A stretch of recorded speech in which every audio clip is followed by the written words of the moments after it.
Cell है कहा 0.5 ampere धारा लेने पर, जो धारा दे रखी है वो कितनी दे रखी है 0.5 एम्पियर, 0.5 एम्पियर धारा दे रखी है।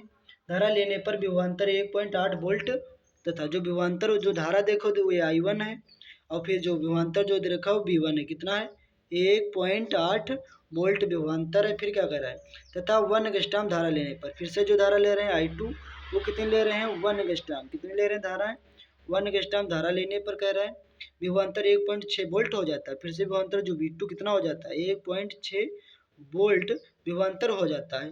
तो क्या करा तो सेल का आंतरिक प्रतिरोध मतलब सेल का क्या ज्ञात करना है आंतरिक प्रतिरोध ज्ञात करना है, मतलब स्मॉल आर ज्ञात करना है। फिर विद्युत वाहक बल ज्ञात कीजिए, हमें क्या ज्ञात करना है विद्युत आंतरिक प्रतिरोध ज्ञात करना है स्मॉल आर, फिर विद्युत वाहक बल की क्या करना है गणना करनी है।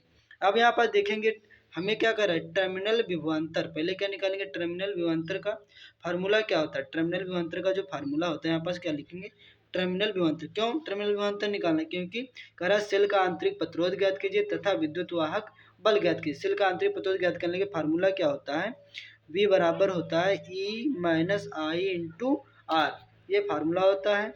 उसके बाद हम आगे इसको अभी सॉल्व करेंगे। V बराबर क्या, आप देखो हमें जो V कितना दे रखा है, अब यहाँ पास विभवांतर V1 मान रखेंगे तो फार्मूला जो इसका नाम देंगे V1, यहाँ पास विद्युत वाहक बल ये ऐसे रहेगा माइनस का यहाँ रहेगा I1 और जो त्रिज्या ऐसे ही रहेगी। अब जो विभवांतर V1 कितना दे रखा है तो दे रखा है 1.8 और ये जो विद्युत वाहक बल ज्ञात ही करना है इन माइनस I1 जो धारा दे रखी है I1 कितनी दे रखी है 0.5 इंटू R1 अभी क्या करना है मुझे ज्ञात करना है R1, क्या करना है R1 हमें क्या करना है फाइंड करना है ज्ञात करना है। उसके बाद हम क्या करेंगे इसको मान लेंगे समीकरण 1, क्या मान लेंगे समीकरण 1। इसी तरीके से हमें V2 विभवांतर निकालने के लिए क्या होगा तो V2 बराबर रहेगा E ऐसे रहेगा माइनस का यहाँ पास I2 और इंटू R हो जाएगा। जो V2 जो विभवांतर दे रखा है वो कितना दे रखा है V2 जो विभवांतर 1.6 वोल्ट दे रखा है तो यहाँ लिखेंगे 1.6 विद्युत वाहक बल ऐसे रहेगा माइनस I2 धारा कितनी दे रखी थी 1 एंगस्ट्रॉम इंटू R। अब इसको एक कम कर लेंगे तो 1.6 रहेगा इंटू ई रहेगा माइनस R एक कम कितना R रहेगा, इसको बना देंगे समीकरण 2। उसके बाद हम क्या ये बन गए समीकरण 2 एक कम हो जाएगा, यहाँ पास I1 की जगह पे रखेंगे 1 एंगस्ट्रॉम तो R एक कम कितना हो जाएगा R हो जाएगा। अब यहाँ पास हमें क्या निकल के आ जाएगा विद्युत वाहक बल निकल के अभी आ जाएगा। अब समीकरण 1 2 को क्या कर लेंगे सॉल्व कर लेंगे, यहाँ पास लिखेंगे क्या लिखेंगे समीकरण 1 व 2 को क्या करने पर हल करेंगे समीकरण 1 2 को हल करेंगे तो यहाँ पर लिखेंगे क्या 1.8 बराबर लिखेंगे E माइनस लिखेंगे 0.5 R और जो इसी तरह दूसरा जो भी समीकरण दे रखी है 1.6 बराबर लिखेंगे क्या E माइनस का R।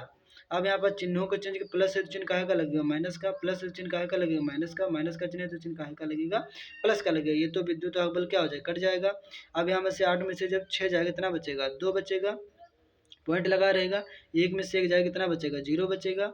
और यहाँ पास क्या रहेगा यहाँ रहेगा क्या 0.5 में से 1 R को क्या कर देना घटा देना है, तो यहाँ क्या होगा 0.5 में से जब किसको घटाएंगे 1 को तो यहाँ पर जब 0 यहाँ दिख रहा होगा, यहाँ पर देखो 8 में से 6 गया कितना बचा 2 पॉइंट लगा रहा 1 में से 1 गया 0 और विद्युत वाहक बल से विद्युत वाहक बल क्या हो गया घट गया।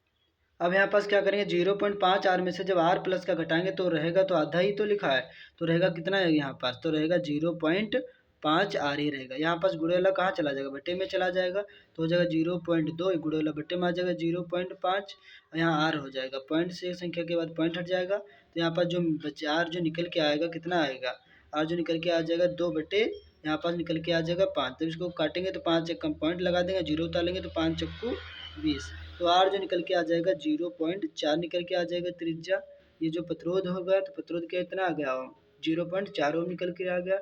हमें क्या ज्ञात करना अब था हमें ज्ञात करना है यहाँ पास विद्युत वाहक बल ज्ञात करना है। विद्युत वाहक बल निकालने के लिए एक और फार्मूला वही विद्युत वाहक बल निकालने के लिए समीकरण 1 व 2 में मान रख देंगे R का, हमारा विद्युत वाहक बल क्या हो जाएगा सॉल्व हो जाएगा। अब यहाँ पास हम क्या करेंगे मानों को कुट कर देंगे, समीकरण लिखेंगे 1 से, क्या लिखेंगे समीकरण 1 से, तो यहाँ पर लिखेंगे समीकरण 1 से समीकरण 1 से क्या पढ़ चुके हैं समीकरण 1 से जो निकल के आया है समीकरण 1 क्या है 1.8 बराबर था विद्युत वाहक बल माइनस का 0.5 इंटू R। अब यहाँ पास मान कुट कर देंगे तो 1.8 ऐसे रहेगा विद्युत वाहक बल कितना दे रखा तो ज्ञात ही करना है माइनस 0.5 ऐसे रहेगा इंटू R कितना दे रखा है R जो ज्ञात करके अभी लाए थे R 0.4 ओम, यहाँ रख देंगे कितना 0.4 4। अब यहाँ क्या होगा, यहाँ गुणा कर देंगे तो 5 चक्कू क्या हो जाएगा 20 हो जाएगा। तो यहाँ पास हो जाएगा 1.8 बराबर रहेगा विद्युत वाहक बल रहेगा, तो 5 चक्कू 20 हो जाएगा। तो यहाँ पास कितना हो जाएगा 5 चक्कू 20 और कितने संख्या के बाद पॉइंट लग जाएगा, 2 संख्याओं के बाद पॉइंट लग जाएगा। अब यहाँ क्या रहेगा, माइनस का इधर आएगा, काहे का हो जाएगा प्लस का, तो 1.8 माइनस का इधर आएगा प्लस का हो जाएगा 0.25 और यहाँ हो जाएगा विद्युत वाहक बल। इसको थोड़ा सही रूप में लिखेंगे, यहाँ पास को सही रूप में लिखेंगे विद्युत वाहक बल को, तो ये बराबर लिखेंगे क्या 1.8 प्लस का 0.25, इनको जोड़ेंगे ऐड करेंगे।